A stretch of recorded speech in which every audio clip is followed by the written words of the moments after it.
네, 우리 함께 말씀 볼까요? 이사야 11장이고요. 6절부터 10절까지 말씀. 6절 같이 읽겠습니다. 6절입니다. 그때에 이리가 어린 양과 함께 살며 표범이 어린 염소와 함께 누우며 송아지와 어린 사자와 살찐 짐승이 함께 있어 어린아이에게 끌리며 암소와 곰이 함께 먹으며 그것들의 새끼가 함께 엎드리며 사자가 소처럼 풀을 먹을 것이며 젖 먹는 아이가 독사의 구멍에서 장난하며 젖된 어린아이가 독사의 굴에 손을 넣을 것이라. 내 거룩한 산 모든 것에서 해됨도 없고 상함도 없을 것이니 이는 물이 바다를 덮음같이 여호와를 아는 지식이 세상에 충만할 것임이니라. 아멘. 오늘 이 말씀 가운데 하나님 은혜가 넘치기를 기도하고 소망합니다. 우리 기도하는 마음으로 고백합니다. 하나님과 동행하겠습니다. 아멘. 옆 사람 축복하면서 하나님과 동행하십시오. 아멘. 하나님과 동행하신 복된 날 되기를 간절히 소망합니다. 어려서부터 말씀을 봤을 때 제일 이해가 안 됐던 말씀 중에 하나가 오늘 이사야 11장 말씀입니다. 누가 봐도 이해가 안 됩니다. 이리가 어떻게 어린 양과 함께 살 수 있을 것이며 표범이 어떻게 어린 염소와 함께 눕고 송아지가 어린 사자와 살찐 짐승 이렇게 어떻게 함께 같이 어울릴 수 있는 나라가 올 것인가 하면서 도저히 이해가 안 갔던 말씀이 이 말씀이에요. 오늘 11장 말씀을 보시면 아시겠지만 제목부터 보십시오. 우리 1절 앞에 나와 있는 제목이 보면은 평화의 나라입니다. 평화의 나라. 평화의 나라는 어디냐면 하나님 나라겠죠. 하나님이 통치하시는 그 나라를 말하는 겁니다. 이사야 11장은 별명이 하나 있어요. 어떤 별명이 있냐면 메시아 예언장이라는 별명이 있습니다. 예수 그리스도가 통치하는 그 하나님 나라에 대한 별명이 나와 있는 말씀이지요. 이사야 11장을 내용을 기초로 해서 우리가 알고 있는 찬양도 있죠. 독사들이 어린 양과 뛰놀고, 이 찬양 아시잖아요. 어려서부터 너무나도 많이 불러봤던 그 찬양. 교회 학교에서부터 많이들 익숙한 성경입니다. 세상을 향한 심판과 회복이 어떻게 이루어지는지 구체적으로 나와 있는 말씀이에요. 무서운 말씀이기도 하겠지만 11장 말씀은 희망이 담겨있는 그런 말씀, 기쁨이 담겨있는 그런 말씀, 최종의 회복이 담겨있는 그런 말씀이에요. 너무 밝은 말씀으로 볼 필요도 없겠지만 또 너무나도 무섭게 바라볼 필요도 없는 그 말씀인데요. 오늘 우리가 11장 말씀의 1절부터 볼 겁니다. 이해가 되지 않는 말씀들이 많이 나와 있지만 구석구석 조목조목 한번 살펴보려고 합니다. 우리 1절 말씀 봐볼까요? 1절에 이렇게 나와 있어요. 이새의 줄기에서 한 싹이 나며 그 뿌리에서 한 가지가 나서 결실할 것이요 라고 1절 말씀이 나와 있습니다. 하나님의 나라, 평화의 나라는 이런 식으로 이루어진다라는 이야기지요. 이사야가 활동했던 이 시대에 사람들이 생각했던 하나님의 나라는 어떤 모습이었을까? 여러분들 생각해 보십시오.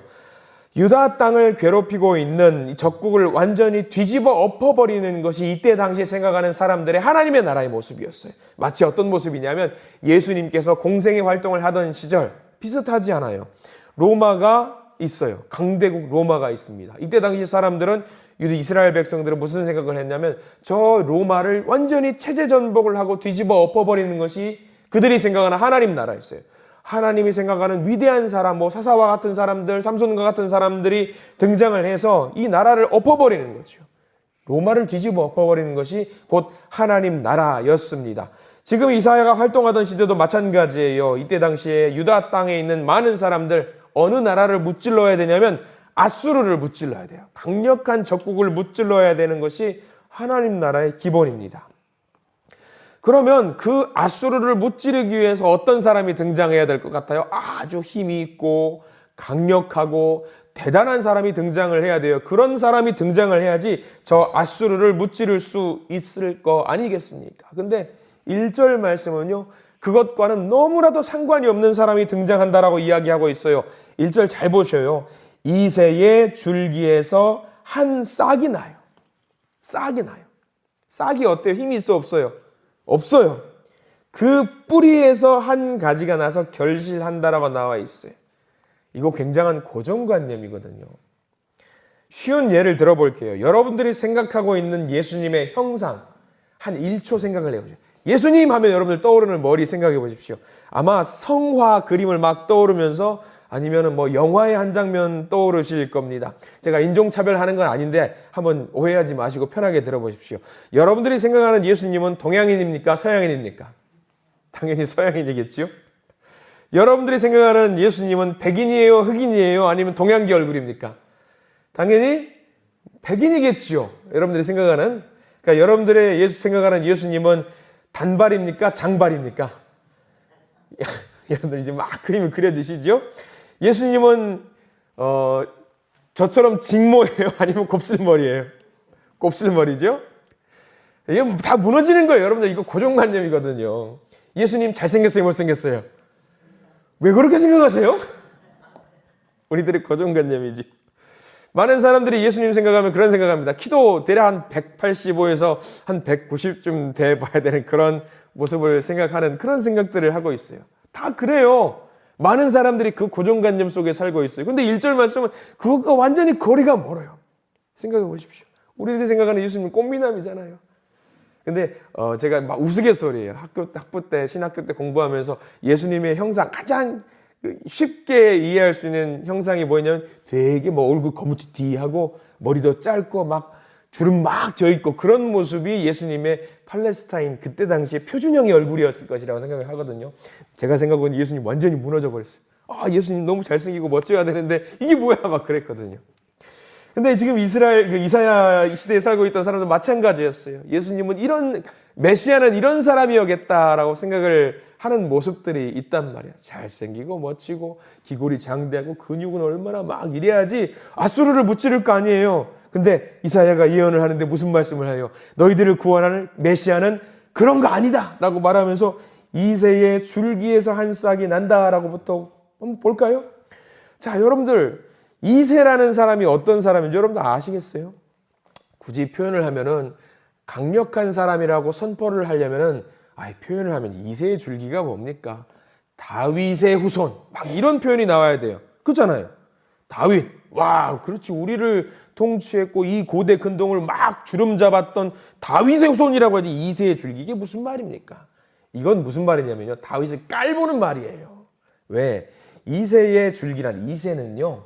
지금으로 말하면은요. 다문화 가정이에요. 다문화 가정.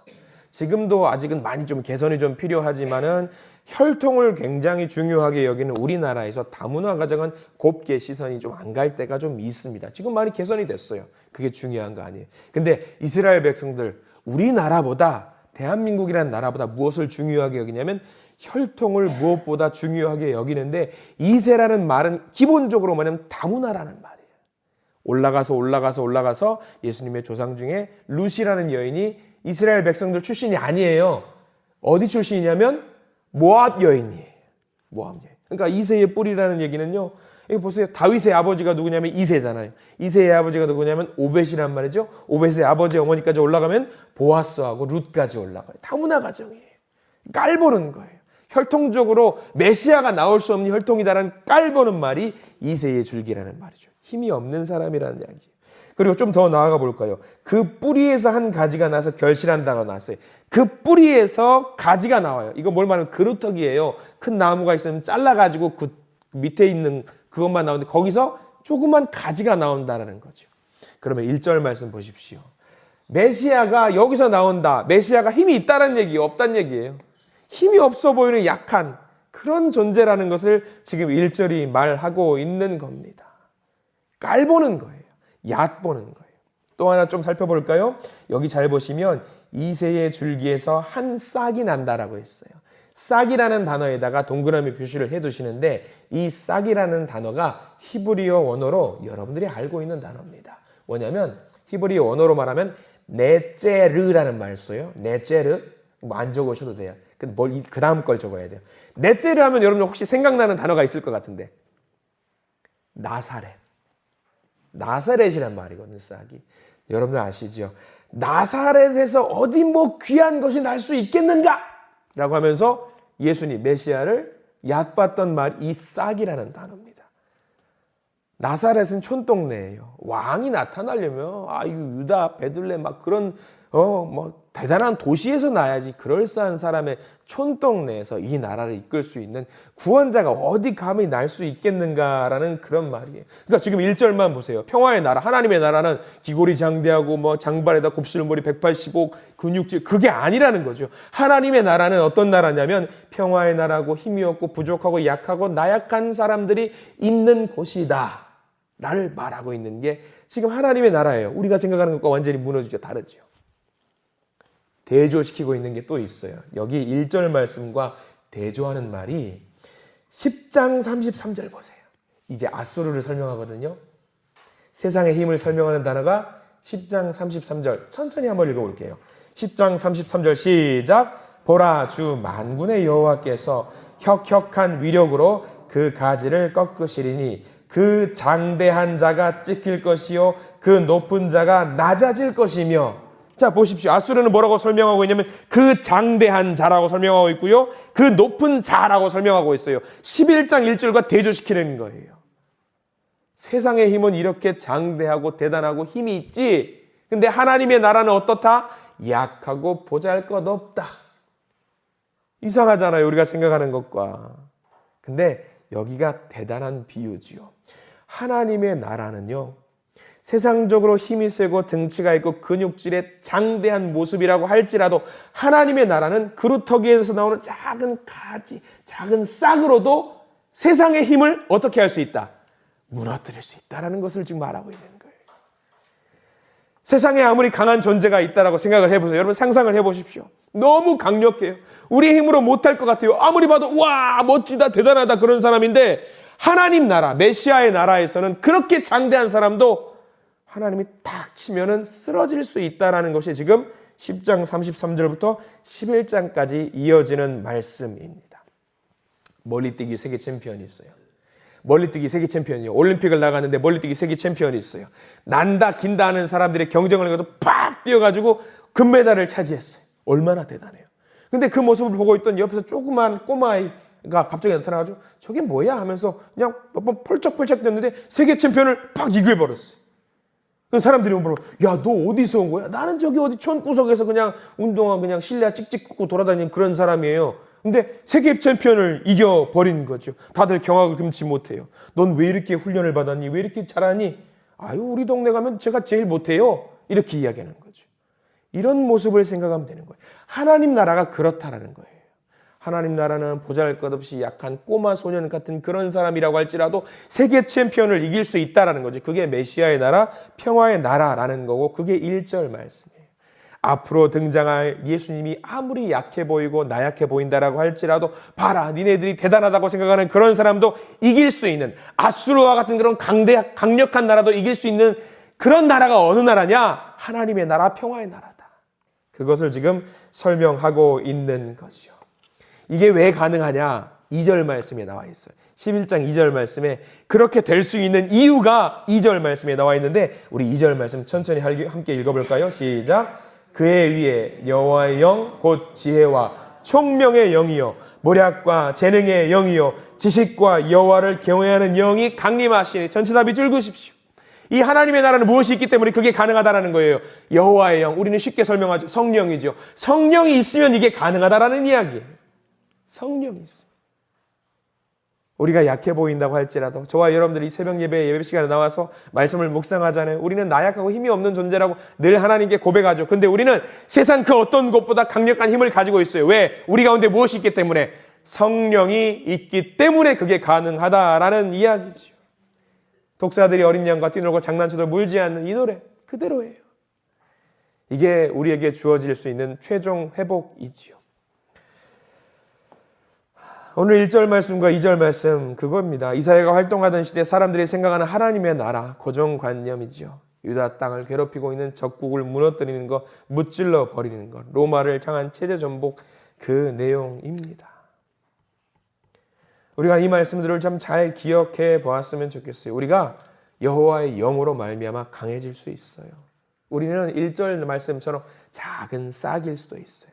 보잘것 밟아버리면 죽을 수도 있을 것 같은 그런 싹일 수도 있어요. 근데 그런 넷째로 그런 작은 존재일 수 있지만 우리는 세상에 어떤 것보다 강한 존재가 될 수 있는 이유가 딱 하나, 우리 가운데 성령이 있기 때문입니다. 6절부터 재밌는 표현이 나와요. 그 하나님의 나라는 어떤 나라냐? 잘 봐야 돼요. 6절부터가 또 중요합니다. 자, 6절부터 보는데 성경에는 제가 누누이 항상 이야기하는 것들이 있죠. 반복되는 단어가 나오면 굉장히 중요하다고 말씀드렸어요.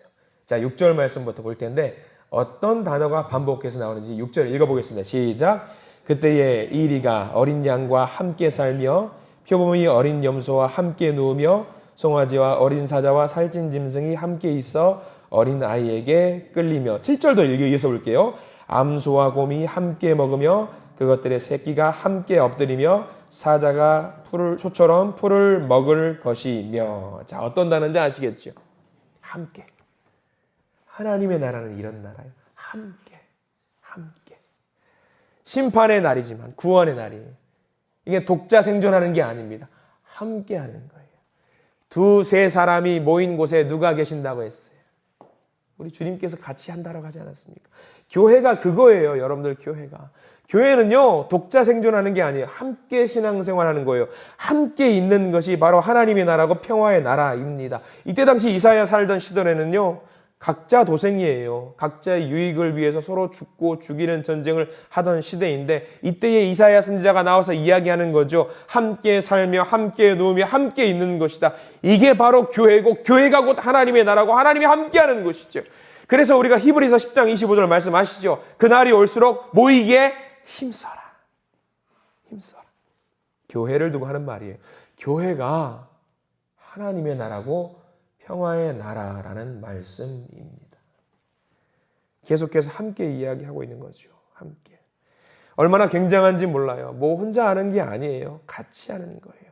그것들의 새끼들 암소와 곰, 표범 함께 엎드려요. 그게 이질감이 없어요. 두려움 없고 너무 자연스러운 거죠. 각자 있는 사람들이 뭐 각자의 성격과 성품을 부정하는 게 아니에요. 각자의 성품과 성격도 존중받아야 됩니다. 그러나 그 사람들이 함께 어우러져서 손잡고 같이 자기도 하고 먹기도 하고 생각하기도 하고 어울리기도 한 그 날이 바로 어떤 날이냐?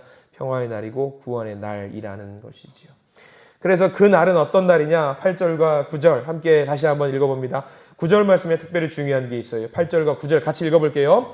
젖 먹는 아이가 독사의 구멍에서 장난하며 젖된 어린아이가 독사의 굴에 손을 넣을 것이라. 내 거룩한 산 모든 곳에서 해됨도 없고 상함도 없을 것이니 이는 물이 바다를 덮음같이 여호와를 아는 지식이 세상에 충만할 것임이니라. 아멘. 이 말씀 중에 제일 뒤에 나와 있는 물이 바다를 덮음같이 여호와를 아는 지식이 세상에 충만할 것임이니라. 여기 밑줄을 반드시 그어두시기 바랍니다. 이 하나님의 나라가 어떤 나라인지에 대해서 정확하게 설명이 나와 있어요. 이때 당시에 물에 대해서 두 가지로 나눠져 있는 설명이 있는데 물은 뭘 말할까요? 물은 하나님의 은혜와 생명을 말해요. 반대로 물이 모여있는 바다는 뭘 말하냐? 성경 공부 시간에 몇 번 말씀을 드린 적이 있습니다. 바다는 뭘 말하냐면 죽음을 말해요. 죽음을. 근데 물이 바다를 덮는다? 이게 무슨 말일까? 은혜로, 하나님의 은혜로, 하나님이 주신 은혜로 공포, 죽음의 공포를 이길 수 있는 그것이 바로 평화의 나라, 하나님의 나라라는 이야기이지요. 이게 하나님의 은혜라는 거죠. 그래서 마지막 10절까지 좀 봤으면 좋겠는데 마지막 반복하는 거예요. 10절 정리하는 식으로 우리가 읽어도 될 것 같아요. 10절 읽어보겠습니다. 그날에 뿌리에서 한 싹이 나서 만민의 기치로 설 것이요 열방이 그에게로 돌아오니 그가 거한 곳이 영화로리라. 거기 마지막 열방이 그에게로 돌아오리니 그가 거한 곳이 영화로우리라. 언제? 제일 앞에 있는 그 날에, 여호와의 날에. 자, 여러분들 여기 그 날에 계속해서 이사야 선지자가 말하고 있는 것이 심판의 날이죠. 이쯤 되면 심판의 날이 무서워요? 무서운 날이에요? 즐거운 날이에요? 즐거운 날이에요. 즐거운 날이에요. 새벽 예배를 이렇게 하면서 이사야 말씀을 쭉 보면서 어제 신방 예배 중에 한 성도님께서 그런 말씀을 하세요. 이 말씀을 묵상하다 보니까 무섭다라고 이야기를 하셔요. 근데 오늘 11절은 좀 어때요? 좀 안 무섭죠? 희망의 말씀들이 있고 회복의 말씀들이 있기 때문에 조금 우리가 용기를 얻고 살아갈 수 있는 그런 말씀일 것이라는 생각이 들어요. 우리가 하루하루 삶이 바쁘고 정신이 없어요. 근데 우리가 이 바쁜 와중에도 근본적으로 외쳐야 될 것을 잘 기억했으면 좋겠어요. 여호와의 날, 이 날은 회복의 날이에요. 그 날을 향한 간절한 소망이 있어야 돼요.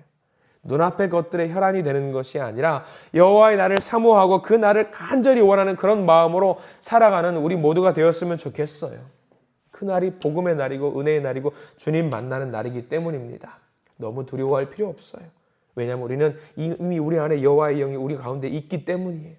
여호와의 영이 있기 때문에 우리는 이미 하나님 나라의 백성으로 살 수 있다라는 생각을 가지고 살아가셨으면 좋겠습니다. 희망을 가지고 용기를 가지시고 우리는 하나님 나라의 백성이기 때문에 세상에 아무리 강력한 것이 온다라고 할지라도 우리는 그것들을 감히 무찔러 이겨낼 수 있다라는 사실을 아시고 명심하시고 희망을 가지시고 행복한 마음을 가지시고 용기를 가지시고 살아낼 수 있는 오늘 하루 살아낼 수 있는 저와 여러분들이 되시기를 간절히 축원합니다. 기도하겠습니다. 하나님, 여호와의 나라, 평화의 나라, 이런 날이 오면 얼마나 좋을까요? 이새의 줄기에서 보잘것없는 한 싹이 나지만 그 한 싹이 세상 그 어떤 용맹한 것을 다 이길 수 있는 그런 나라, 그런 날, 주님, 우리는 그 날이 멀지 않았다라는 것을 잘 알고 있습니다. 우리 마음 가운데 그 날을 예비하고 준비하고 우리 마음 가운데 그 하나님의 나라를 모실 수 있는, 하나님을 모실 수 있는 그런 마음을 허락하여 주시옵소서. 지금부터 준비하면서 서로 합력하면서 선을 이룰 수 있는 믿음의 형제와 자매들이 되게 하시고 서로 존중하고 배려하고 용서하고 하나 되는 마음을 허락하여 주시옵소서. 우리 믿음의 성도님들 많은 기도의 제목을 가지고 나왔습니다. 그 모든 것이 회복이 되는 그 날을 바라보면서 오늘도 기도에 응답하시는 하나님을 그리면서 하루하루 살아갈 수 있도록 저희들 인도하여 주시옵소서. 용기와 담대함으로 우리의 믿음을 점점 키워가는 복된 날 되게 해 주시옵소서. 예수 그리스도 이름으로 간절히 기도드립니다. 아멘.